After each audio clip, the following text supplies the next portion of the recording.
चिपळूण संगमेश्वर पुढे लांजा राजापूर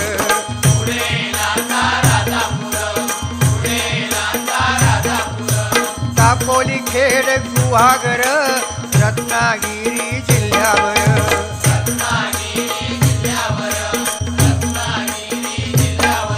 ओ गणपतीचे दिवस इले सगळ्यांचा आनंद गगनात मावाना जो तो आपल्यापर्यंत देवाची कशी सेवा करू जावा पूर्वी काय होता आमचे आजोबा वगैरे सांगत त्या गणपतीची किंमत फक्त ₹1.5 होतो आता खरा वाटायचा नाही कारण दिवस भराले आता जो